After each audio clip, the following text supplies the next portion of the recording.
warning that Donald Trump is using the midterms to seize power he failed to seize on January 6th. This is the article over at Raw Story. This is some original reporting. Raw Story is building out their staff of reporters. Good on them for it. They're talking about Democratic members of Congress. Some fear a quiet takeover of American elections has already taken root on the right, and they're afraid it's going to bear fruit soon. Representative Stephanie Murphy of Florida, a member of the January 6th committee, told Raw Story, quote, "This investigation has underscored for me that the January 6th riot wasn't a spontaneous thing, you know. It wasn't just a couple of First Amendment protesters who got out of hand. The president knew these people were armed, and he called on them to come down to the Capitol." She goes on to say, people who believe that lie are now seeking positions of public trust. Benny Thompson, the chairman of the January 6th committee, said, "If that happens, who will make sure our institutions don't break under their pressure? We won't have close calls. We'll have catastrophe."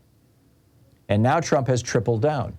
Polls now show 70% of Americans believe that the election was stolen from Donald Trump. Not of Americans, of Republicans. 70% of Republicans believe this lie that Donald Trump keeps telling, that he knew was a lie.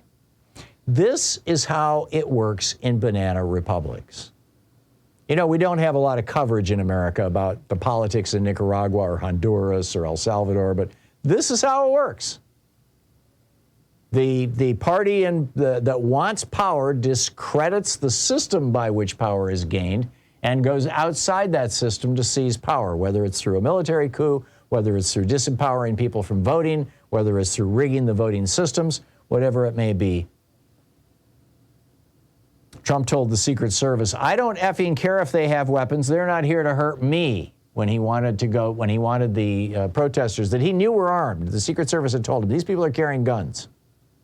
And he said, you know, set aside the magnetometers. Let them come in here without having to walk through a magnetometer. Cassidy Hutchinson testified about this under oath before Congress in front of the entire country.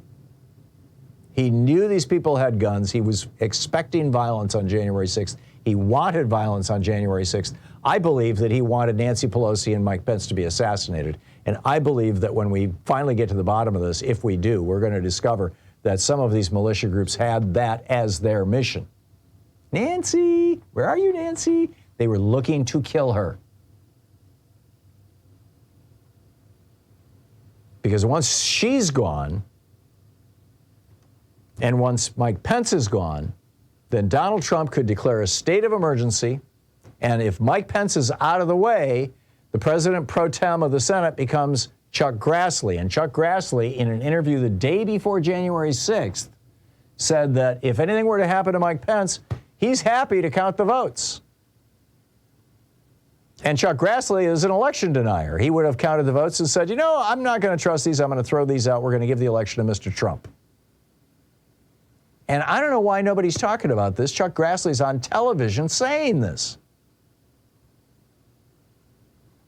And if they had succeeded in getting Pence out of the building, Chuck Grassley would have been the guy counting the votes, the Republican senator from Iowa who's, 89 years old or something?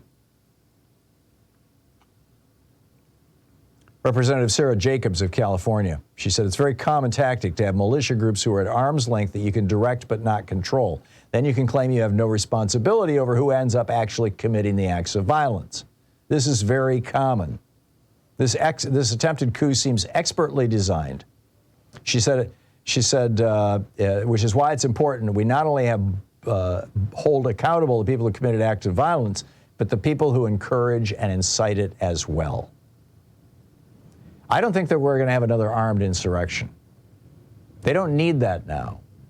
They are burrowing their people, these fascists, into our voting systems. And in those cities where they haven't been able to stock and stack the election judges and the election administrators with right-wing fascists, they've got right-wing fascists showing up outside with guns and masks, monitoring drop boxes and polling places. This is how they believe they're going to gain power.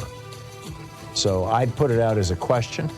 Have we become fully a banana republic, or are we still a democratic republic? How is this going to play out in this election? What say you?